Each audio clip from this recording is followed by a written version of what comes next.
YouTube channel के सभी दर्शकों को बीजेश परिवार की तरफ से प्यार भरी नमस्कार। प्रिय दर्शकों, मैं ज्ञानचंद। आज हम बात करने जा रहे हैं शरीर के नाव द्वारों के ऊपर। यदि हम जिंदगी को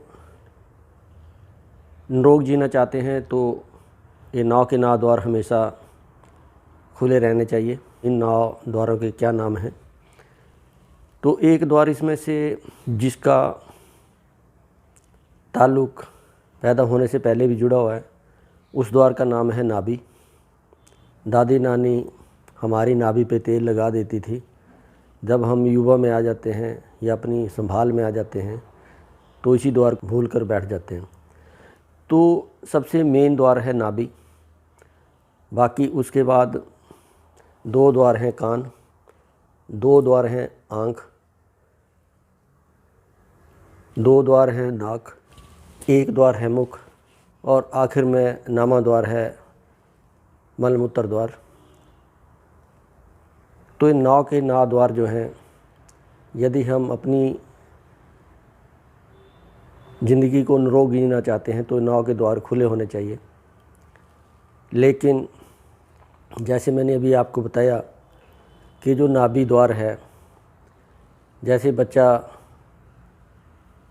अभी पैदा भी नहीं होता है तो भी इसको नाभि के द्वारा ही इसका पालन पोषण होता है। नाभि के बाद जो मेन द्वार हैं, मुख द्वार और मल द्वार देते हैं, इन दोनों द्वारों के ऊपर ज़्यादा ध्यान देते हैं। तो अभी हम आ जाते हैं कि इन द्वारों की कैसे देखभाल करें। कान है, आँख है, नाक है, ये भी मकान के जैसे दरवाजे खिड़कियाँ होते हैं उस तरह के द्वार हैं। लेकिन ये मेन द्वार दो ही हैं, मुख द्वार और मल द्वार। ये आप नाभि को कभी चेक करना, उसके ऊपर तेल लगाना। तो नाभि में जैसे आप तेल लगाओगे या उसकी इस फिंगर के साथ उसकी मसाज करोगे तो उसमें से कुछ एक रुई जैसा वहाँ से डस्टिंग निकलेगी। तो देखो उसके बीच में यदि हम उसका देखभाल न करें तो खुद ही अपना यानी कि अपने को कुछ न कुछ शक करती रहती है, कुछ न कुछ खाती रहती है। तो हमेशा भरी मिलेगी। दूसरे तीसरे दिन उतना रुई जैसा जो डस्टिंग है उसमें भरी पड़ी होगी। तो आप सबसे पहले उस चीज़ का भी ध्यान रखें। उसके बाद हम मुख द्वार का तो रखते ही हैं। हर 10-15 मिनट में कुछ न कुछ असर बसर चली रहती है। यदि बीच में आपका पाचन शक्ति ठीक नहीं है तो नीचे थोड़ी प्रॉब्लम आ जाती है। तो उसका ज़रा ध्यान रखो। नीचे वाले मल द्वार का भी ध्यान रखो कि खाने का ध्यान मत रखो, पचाने का भी रखो, क्योंकि द्वार मुख द्वार और मल द्वार दोनों बराबर चलने चाहिए। यदि मुख द्वार ज़्यादा चले और मल द्वार ना चले तो फिर स्टोरेज हो जाएगी, फिर आपका पेट टैंक भर जाएगा। तो इस टैंक को भरने मत दो। मल द्वार का भी ध्यान रखो। बाकी ये जो आपके कान द्वार हैं ये दोनों इकट्ठे चलते हैं। आँख है, ये भी दोनों इकट्ठी चलती है। जो नक द्वार है आपका, ये स्टैंड बाई चलता है। ये दोनों एक साथ नहीं चलता। यदि मेरी राइट चली हो तो लेफ़्ट बंद है। ये कुछ मिनट के लिए, 1 या आधे मिनट के लिए दोनों कभी इकट्ठी हो जाती है। जब इसने इधर से इधर सांस जाना होता है तो इकट्ठी तभी वो दोनों चल जाती, कुछ सेकंड कुछ मिनट के लिए। लेकिन ये कभी स्टैंड बाई चलती है, इकट्ठी नहीं चलती दोनों। आँख को आप सब्स्टिट्यूट मत बनाना कि आप 20-50 लोगों के बीच में बैठे हैं तो एक सब्स्टिट्यूट बना दें और साथ में यदि लकीली वहाँ पे कुछ बहनें बैठी होंगी और आप उस चीज़ को सब्स्टिट्यूट बना के यूज़ करेंगे तो फिर तो थोड़ा छितर-परेट वाला काम हो जाएगा। तो ये दोनों इकट्ठी चलती हैं, इनको चलने दो। इसका सब्स्टिट्यूट ना कि एक बंद कर लो और दूसरी खोल लो। एक दोनों इकट्ठी चलेगी, इकट्ठी चलने दो। कान दोनों इकट्ठे चलते हैं, चलने दो। तो ये हमेशा जो नाव के नाव द्वार हैं ये चलते रहना चाहिए। आगे इन द्वारों की देखभाल कैसे करनी है उस चीज़ के ऊपर बात कर लेते हैं। पहले हम आ जाते हैं, ये कान के 2 द्वार हैं। ये कभी बंद हो जाते हैं, मौसम बदलता है तो कई बार इसमें सीटियाँ बजने लगती है, कान बंद हो जाते हैं। जैसे कि अभी मौसम गर्मी गई तो अभी सर्दी स्टार्ट हो गई है, तो इसके बीच में अभी मौसम ने चेंजिंग ली है, तो कुछ ना कुछ शरीर के ऊपर तो सारा फ़र्क पड़ता है, ये एडजस्ट होने के लिए टाइम लगता है, तो कान बंद हो जाते हैं। तो उसकी एक्सरसाइज है कि आप हमेशा इस उंगली को कान में बीच में लेके दबा के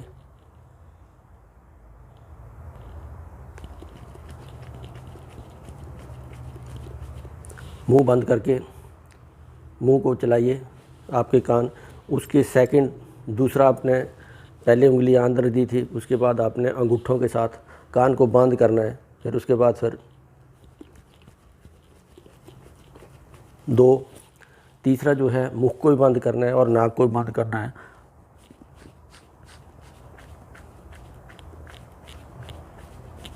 इससे आपकी सारी जो कान द्वार हैं वो खुल भी जाएंगे। कभी उसमें तेल डाल लेना,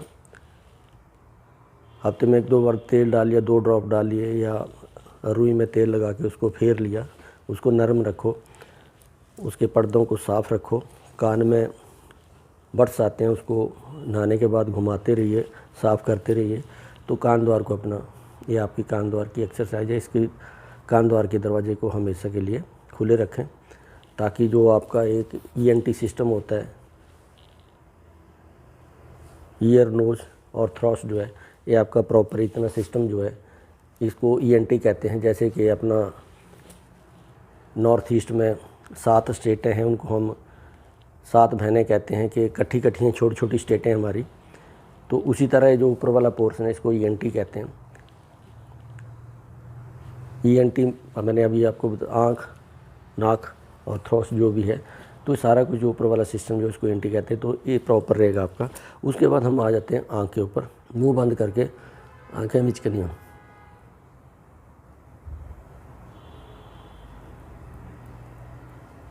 ये दिन में 2-3 बार आपने मिचकनी है। उसके बाद ये तो आपका आँख झपकने का आ गया। उसके बाद आपने ये 2 उंगलियाँ 3 उंगलियाँ ऐसे करके आँख को ही करना है। फिर उसके बाद इसको क्लॉकवाइज आँख के ऊपर घुमाना है बंद करके।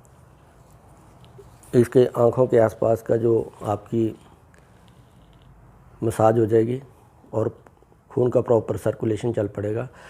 नंबर 2, नंबर तीसरे पे आते हैं। फिर आपने एक इस उंगली को लेके ऐसे, फिर यहाँ पे आँख बंद करनी और ये दबाना है, और उसके बाद फिर ऐसे ऐसे ऐसे ऐसे करके ऐसे ऐसे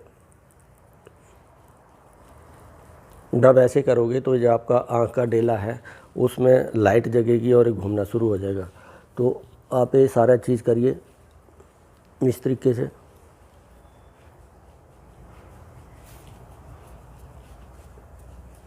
ऐसे कीजिए, कोना दूसरे कोने को पकड़ के आँखों को आने वाली खून की सप्लाई को प्रॉपर रखिए। तो ये आपका आँख का आ गया। तीसरा हम आ जाते हैं नाक के ऊपर। द्वार को कैसे खुला करना है, खोलना है, तो आपने मुंह बंद करना है और दोनों को ऊपर को, चलेगी तो एक ही, लेकिन दोनों को ऊपर को करना है।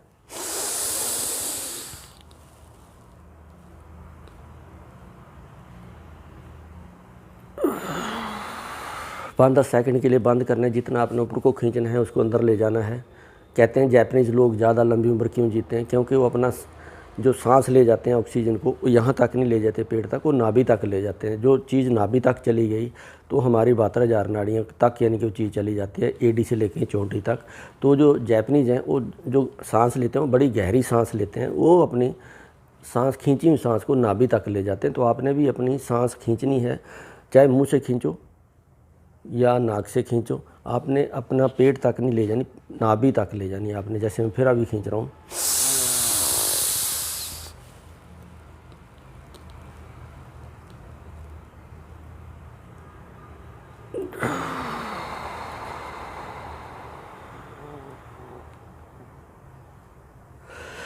एक चीज़ का ख्याल रखना कि जितनी सांस आप खींचेंगे उससे डबल आपने छोड़नी है। ऑक्सीजन जितनी आप ले जाओगे उससे डबल कार्बन डाइऑक्साइड आपने बाहर निकालनी है। तो अभी आप इस चीज़ को चेक करो कि जो भी आपकी साइड चली है, तो जैसे मेरी राइट साइड चली है तो मैं इसी से खींचूँगा।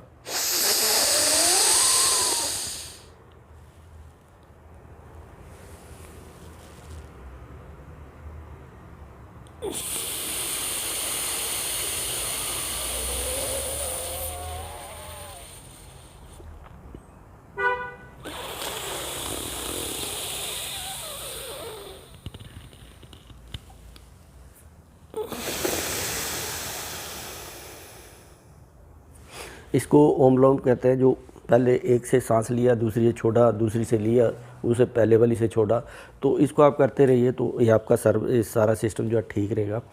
बाकी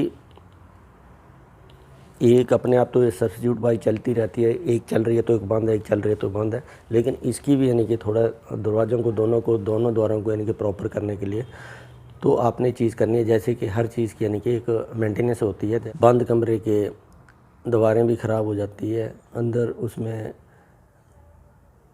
प्रदूषण दोनों चीज़ फैल जाती हैं।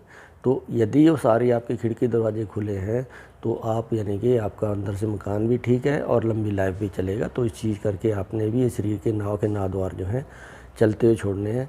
उसके बाद जो आपका मेन द्वार है जिसके हम पहले भी बात कर रहे थे, उसमें हफ्ते में आप 1, 2 या 3 बार यानी कि 4 बूंद या 6 बूंद जैसे लिट के उसके बीच में, या जितनी 7-8 बूंदें उसमें तेल आप सीधे लिट जाइए पीठ के बल फिर उसमें 5-7 बूंदें तेल की ड्रॉप की डालें और 2-4 मिनट के लिए अपना दूसरा यानी कि लेटे रहें। फिर उसको मत छेड़ो। फिर उसके बाद उसको हल्की सी मसाज करो नाभि के चारों तरफ।